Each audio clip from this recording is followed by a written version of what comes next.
Hello, travelers and adventurers. Welcome back to our channel. Today, we're diving into a topic that's crucial for anyone planning their next big journey. We're going to explore the 7 most dangerous cities in the world for travelers in 2024. Buckle up, and let's take a closer look at these cities and what makes them risky.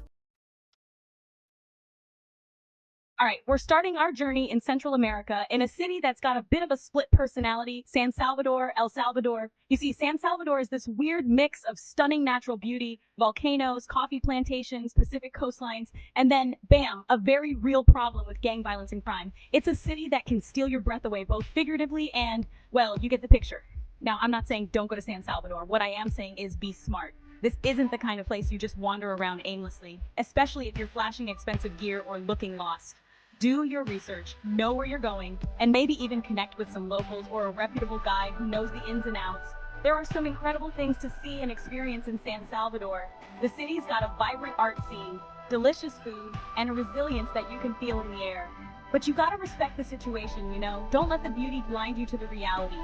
Be aware, be cautious, and stay informed about what's going on in the city. Check those travel advisories, talk to locals, and trust your gut. One thing I always do when I'm in a place like San Salvador is I try to connect with the locals, talk to people, hear their stories, understand their perspectives. You'd be surprised how much you can learn from just a few conversations. It helps you see beyond the headlines and get a real feel for the place. Now let's jump over to another city that often makes headlines for the wrong reasons. Next up, we're heading north to a city that needs no introduction, Mexico City. This sprawling metropolis is a whirlwind of color, culture, and let's be honest, a fair bit of chaos.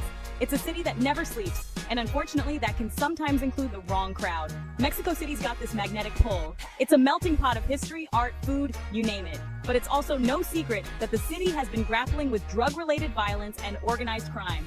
Now, before you freak out and cross it off your list, let me tell you, millions of people, including tourists, visit Mexico City every year and have a blast. The key, like with most things in life, is being smart. Stick to the well-traveled areas, especially at night. Don't go flashing your cash or expensive jewelry around like you're in a rap video. And for the love of all that is holy, don't get involved in anything that even remotely smells like trouble. Use common sense, you know? If a situation feels sketchy, it probably is. Walk away. Don't be afraid to be a little paranoid, a little extra cautious. It's better to be safe than sorry, right? Mexico City's a city of contrasts, of beauty and grit, of tradition and modernity. Up next, we're going to a city that's been through a lot. Now, we're heading to a city that's been through the ringer, a city that's synonymous with conflict and hardship, Mogadishu, Somalia. Now, I know what you're thinking. Casey, are you crazy? Why would anyone go there? And it's a valid question. Mogadishu has been ravaged by civil war, terrorism, and instability for decades. It's not a place for your average tourist, not by a long shot. But, and this is a big but, Mogadishu is also a city trying to rebuild itself, to rise from the ashes. There's a resilience there, a spirit of survival that's hard to put into words. Now, I'm not recommending you book a flight to Mogadishu tomorrow. The truth is, it's still incredibly dangerous. The threat of violence, kidnapping, even terrorism is very real. If you do decide to go, and I'm not saying you should, you need to be prepared. We're talking about extreme caution here, folks. This is a situation where you absolutely need to consult with security experts, understand the risks, and have a solid plan in place. But even with all the risks, there are people who are drawn to Mogadishu. Now let's shift gears and head back to the United States. Look, I'm gonna level with you. Talking about Baltimore is tough. It's my own country, and seeing a city struggle with violence hits different. Baltimore's got this rep for being dangerous, and yeah, there's no denying that crime is a serious issue here. But to reduce this city to just its crime rate, that's doing it a massive disservice. Baltimore is a city with a soul, you know? It's got history, it's got culture, it's got this gritty charm that you don't find everywhere. But it's also true that certain neighborhoods are grappling with some serious challenges: poverty, drugs, gang violence, the whole 9 yards. So what's the deal with Baltimore? Can you visit? Should you visit? Here's the thing, Baltimore's like a lot of big cities. It's got good areas and bad areas. You gotta be smart, you gotta be aware, and you gotta know where you're going. Stick to the well-lit, well-populated areas, especially at night. Don't be afraid to ask locals for advice. Baltimoreans, they're some of the realest people you'll meet. They'll tell you straight up what's what. Baltimore's a reminder that even in our own backyard, there are places that are struggling, that are hurting. All right, let's hop across continents to a city known for its natural beauty. Chapter 5, Cape Town, Paradise with a Shadow.